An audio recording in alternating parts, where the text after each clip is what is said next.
right, let's hit the field. All right. Just wanted to talk, that's all. It was a Tuesday night in the Bronx, and the Yankees were going for win number 10 against the Miami Marlins. Carlos Rodon seeking to build on two pretty good starts to open up the season. My recap, your reactions coming up next. This is NYY Recaps. Welcome to Yankee Stadium. New York City. Just when they thought I was out, they pull me back in. Hey now. Welcome back, everybody. Welcome back. Win number 10 is in the books for the Yankees. Game number 12 is in the books. Recap number 12 just beginning. Yankees now 10-2. They've won all 4 series that they have played so far. They've also won 4 games in a row. Got a nice little win streak going. We're going streaky! Yeah! Wow, winning. Nice job. Awesome start. So let's put up the highlights and kind of walk through this one. I know it's just the Marlins tonight, but they've beaten the Astros, the Diamondbacks, the Blue Jays, 3 playoff contenders. And right now, the Yankees are firing on most cylinders, not all cylinders. We still don't have Garrett Cole or Jason Dominguez. And Aaron Judge is basically still at the end of his spring training in terms of his timing and so forth. But I'll tell you what, he fouled off a couple of hangers tonight that he usually crushes. If he gets those same pitches in June, they're going to be in the Hudson. I promise. But very good signs from Judge tonight. He had a double. He walked a few times, so he was definitely seeing the ball pretty well. Very strong performance from Carlos Rodon. You see there, fastball, 95 miles an hour. He appears to be healthy. He's gotten better every time out. And tonight, his best start of the season. Juan Soto continues to get on base. You saw the home run there from Verdugo going down to one knee. That was very interesting. Soto, another base hit. He's hitting .348 to start his Yankees career. That's not too shabby. So there's a great many things to be happy about right now if you are a Yankees fan. Best record in baseball. So, hey, if you're new, go ahead and subscribe. We do these recaps after every game, and we are about 30 subscribers short of 38,000 on YouTube. So help make that happen. Also, Giancarlo Stanton swung the bat well tonight. I tell you what, he's been using right field much better this year. Same thing with Volpe. Just driving the ball at all fields. And if Stanton's going to hit it line to line with authority, wow, this lineup's going to be dangerous. You see Soto with the base hit up the middle there. His bat path is just so flat, just beautiful. The Marlins came back and rallied a little bit off the bullpen, but both runs were unearned. They were charged to Carlos Rodon, but they were unearned runs. And then Hamilton pitched well, 2 scoreless innings, and Holmes closed it out. Beautiful game for the Yankees, efficient, and they win the series with still 1 game left to play. We got a real quick super chat here from Ian. It says, good teams overcome significant injury losses. With Cole down, I think we can all agree that Stroman, Nestor, Rodon, and Davey, I think he means Luis Gil, have stepped it up. Appreciate it. Davey ain't stepped up shit. Davey's gone. All right, looks like the chat is filling up. We got about 600 people in here. Let's get to the recap. Get it going. Give me the blow-by-blow, the key takeaways. So good first inning from Carlos Rodon to set the pace. It's always good when he has a good first inning because, he tends to throw a lot of pitches early. But 12 pitches, 2 strikeouts, both on off-speed pitches. Showed a good breaking ball, nasty changeup to strike out Bell. His changeup was nasty all night, I thought. 2 more strikeouts for Rodon in the second inning, both on fastballs. Fastball was maybe a tick or 2 down from what it has been the last couple of starts. It was a lot of 94, 95, but we saw him dial it up to 97 when he needed to. Yankees jumped out in front in the bottom of the second. Very nice swing from Mr. Alex Verdugo. That ball is high. It is far. It is gone.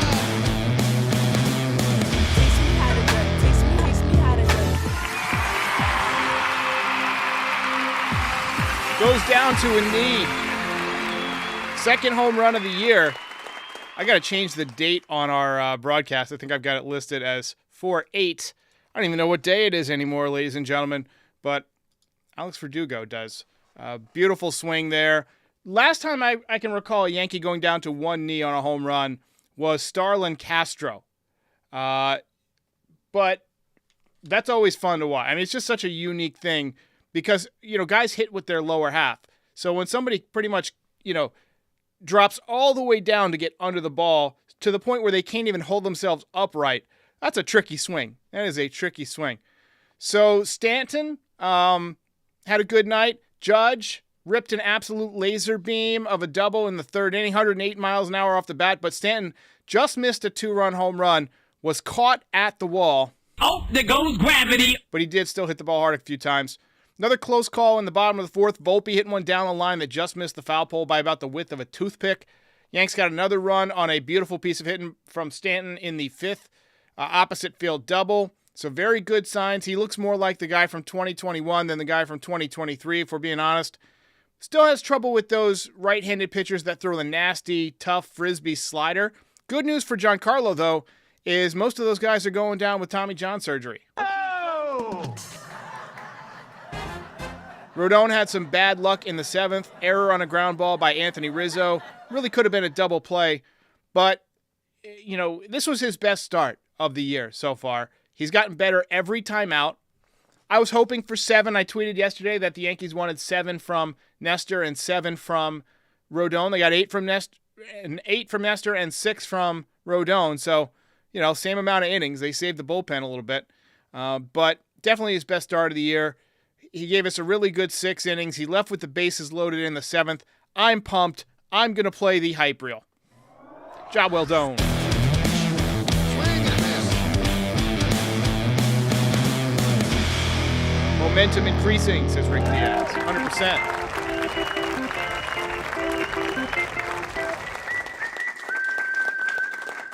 Final line from Rodon. 6 innings, 4 hits, 2 runs, both of them unearned, 2 walks, 6 strikeouts. He struck out Luis Arraez a couple of times today, which is not easy to do. Most important thing, though, is that he seems healthy. All of last season, he just was not healthy. But this year, all systems are go. I thought the cutter was good tonight. The changeup was good tonight. Best versions of both of those pitches that he's thrown all season. So we take a look at his numbers. They're obviously impressive through 3 games. 1.72 ERA, 15 2/3 innings, 13 strikeouts, 7 walks. That's too many walks. That drags his whip up to 1.47. But the other numbers are very solid. And today he seemed like he was throwing more free and easy than he was in either of his first 2 starts or any of his starts last year. The back always concerns me because it can stiffen up. But he looked nice and free and easy. He didn't seem like he was really trying to generate velocity. It was just the whip of the arm. And he was sitting at 95. I don't think he needs to sit at 97, 98. He can sit at 95 and get it done. And as long as he keeps it there, he's going to be all right. Nice job from Carlos Rodon to start this season, answering the critics. Hamilton was better out of the bullpen tonight. He got 6 outs, and Clay Holmes took care of business in the 9th without incident, and the Yankees win another. Ball game over. Yankees win. Yankees win. The Italian Stallion says, Bird Doggo, got that dog in him. You're a winner.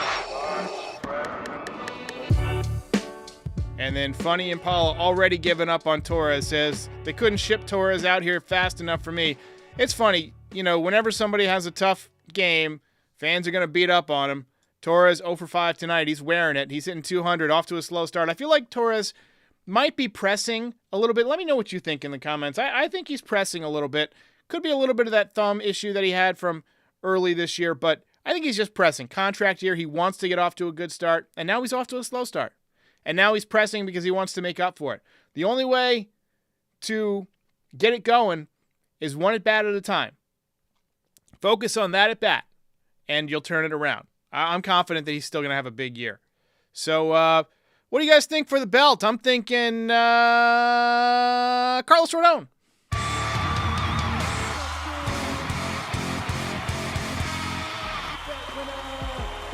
Tommy Higgs says that Torres more of a second half player. Yeah, I can see that. He usually seems like he gets hot right around Mother's Day.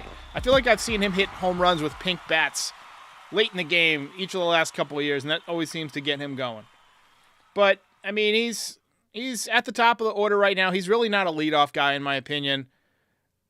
You know, Volpe was 0 for 4 today, so he's down to 375. If he had picked up a couple of hits while Torres continued to struggle, and this still could happen, I could see a swap there at some point. We do have Dominguez coming back, and every day that goes by, we get closer and closer to that. I think it's going to be early June for both him and Garrett Cole, and this team's going to get a lot stronger. And then you run into the situation, what do you do with Dominguez? You know? We talk about this almost every night. If everybody's healthy, who's gone? Who sits?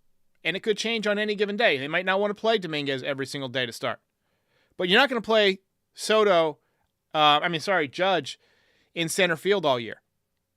And you're not going to sit Soto. So really it comes down to Stanton versus Verdugo. Who's playing better when that day comes? Let's take some of your comments. What do you hear? What do you say? Edwin NG says, Rizzo error cost us 2 runs. That's baseball, Susan. He's a great defensive player. But even great defensive players make errors. Jito Seguru says, if Verdugo keeps popping nukes, definitely lead off. I don't know, man. He's hitting 220. You know, I kind of like his energy and stuff like that, but, you know, a couple of big home runs, but other than that, he hasn't done a whole lot. I don't think I want him in the leadoff spot quite yet. Birdie, obviously, decent contact hitter with the Marlins last year. He's hitting 200. Surprised Waldo hasn't been playing much, but again, with these lefties on the mound, they don't want Waldo in there, so it's been kind of a straight platoon the last couple of days. You hope it doesn't cool off Waldo. But, yeah, Mike Mustaine not feeling Doogie at leadoff. Neither am I. Wells continues to struggle. He was 0 for 3 today. He is hitting 130. He's one of those guys I think that got too hot in spring training, and now he's cooled off to start the season. But he has good at-bats. He drew a walk tonight on a tough pitch. He's hit the ball well to the opposite field a few times and come up just short. But I think Wells is going to play fine. And, I mean, we really don't have any other options. We don't have Ben Rortvedt anymore. And, Jose Trevino doesn't hit much. So it's going to be one of those guys. So let's go ahead and take a look at the box score for tonight.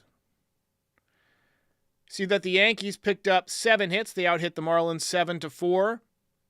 Torres, as I mentioned, 0 for 5. Soto 1 for 4. Judge 1 for 1 with 3 walks. He's got a 195 average, but a 797 OPS, so he does damage when he gets hits. Double tonight. Stanton 1 for 4 with a ribby, hitting 250. Been a long time since we've seen him hit that high. Rizzo 2 for 4, hitting 244. That's about what he's hit the last few years. He's been about a 230, 240 guy with a little bit of pop. I expect the power to come as it warms up. Volpe 0 for 4, tough night for him. Verdugo 1 for 3 with a ribby and a walk. Home run, obviously. Birdie 1 for 3. You know, Birdie is solid over there at third base. He can pick it. And Wells, as I mentioned, 0 for 3. Rodon, 6 shutout inning. Actually, it's the wrong way to say it. 6 innings, 2 runs, no earned runs. Hamilton, 2 innings, no runs. And Holmes, 1 inning, no runs. He's still got a 0 ERA. How many saves does Clay Holmes have at this point? Let's go ahead and look at Clay Holmes. He's got 5 saves. Let's hear it for Clay Holmes.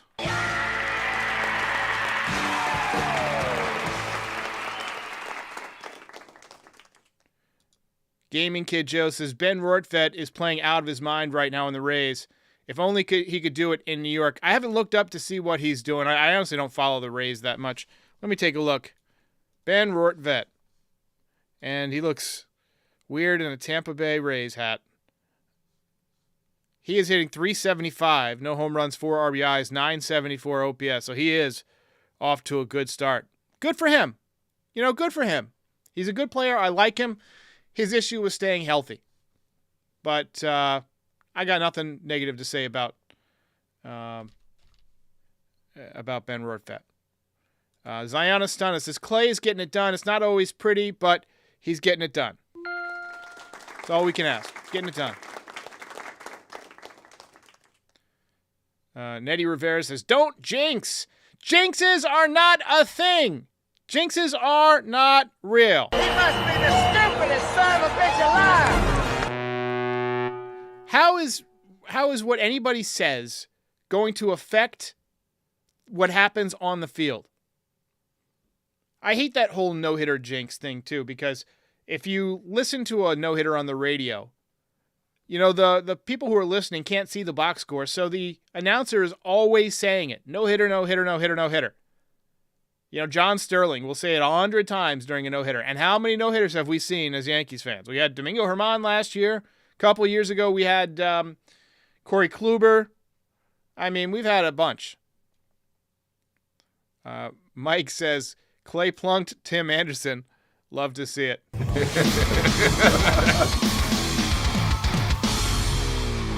I'll be over here, like, winning. Jake L. says, can't wait for Judge to wake up. I feel like he's getting close. I mean, he's got a couple of home runs already. And tonight was the first time that we've seen him, you know, draw a bunch of walks and get a hit. So he had a perfect night, double and 3 walks. So on base all night. Would not shock me at all. He gets the day off tomorrow. Or if he's DHing. It seems like all these guys are playing every day, but the Yankees have won all their series so far. They've got a day off on Thursday, and they've already got the series wrapped up tomorrow. Would not shock me at all if they give some guys some days off. So Judge will probably DH tomorrow. You'll probably see Grisham in center. They'll probably give Stanton the day off. You'll probably see Oswaldo Cabrera back in there. You'll probably see Jose Trevino back in there.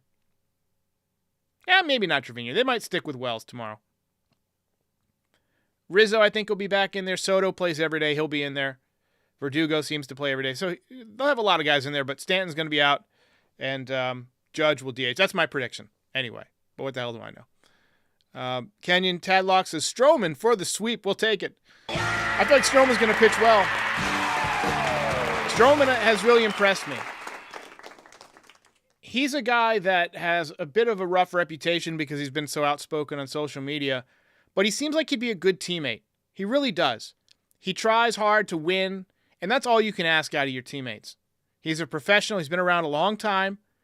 And I like those little guys who seem to have made it, like Brett Gardner was scrappy, and Nestor Cortez isn't overwhelmingly big. Like guys who have to make do with non-amazing physical tools. Even Altuve deserves some respect for, the numbers he's put up in his career. I know we all hate him because of the ALCS stuff and, walking off Chapman and probably wearing a buzzer. I'll take that to my grave. I think he wore a buzzer. But we owe that man a little bit of respect just for what he's accomplished as a baseball player. Anybody who's that small and can play at this high a level that well, it's impressive.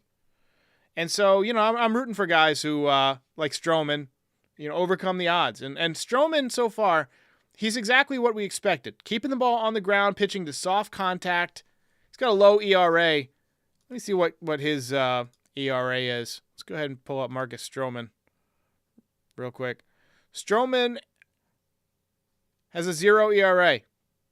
So 12 innings, 10 strikeouts. Stroman's look good.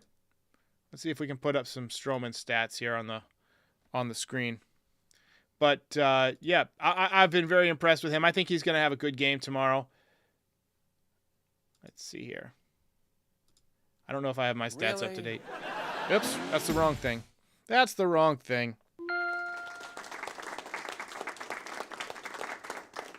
I switched button screens and I didn't know. So let's see if his stats are up to date on my screen. Yeah, so he's made 2 starts. He's going to be making his 3rd start tomorrow. And, you see the movement on the ball. That's how he pitches so well. Look at the spin. Diving down and in to the righty. And he's going to keep the ball on the ground. He's going to keep the ball in the ballpark. You see Volpe snag one right there. He pitched really well in the home opener. Unfortunately, Yankees didn't help him offensively. But I thought he was impressive. I like that his mechanics are very simple and very repeatable. The only question with him is, because he's a smaller guy, can he stay healthy? A lot of times those smaller guys get hurt. But, if Yankees keep an eye on him, you see he's wearing down, get him out of there. But so far, 2 games, 0 ERA, 12 innings, 0.83 whip for Marcus Stroman. Very impressive start to his Yankees career. All right, let's take a few more comments and wrap things up. We got a voicemail show coming up tomorrow, so call in 718-899-1068. Let me know what you're thinking. I gotta get out of here. Gabriel Vasquez predicts a complete game for Stroman tomorrow. That would be beautiful. You gotta go. Mr. Nifs says Strosho.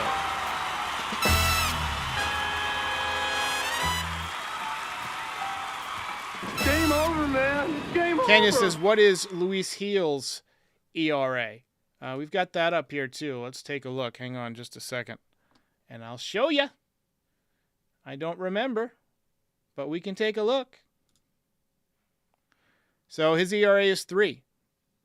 2 games started, 3 ERA, 9 innings, 14 strikeouts. Yeah, he's pitched pretty well. I think Luis Gil is the real deal. I really do. Just got to get command. Just got to get better command. All right, ladies and gentlemen, so Yankees win this one. We continue to streak, and we will continue to streak tomorrow, I believe. Let's make it 5 in a row. Wow, winning. And I will be here after the game as always, and I'll see you next time.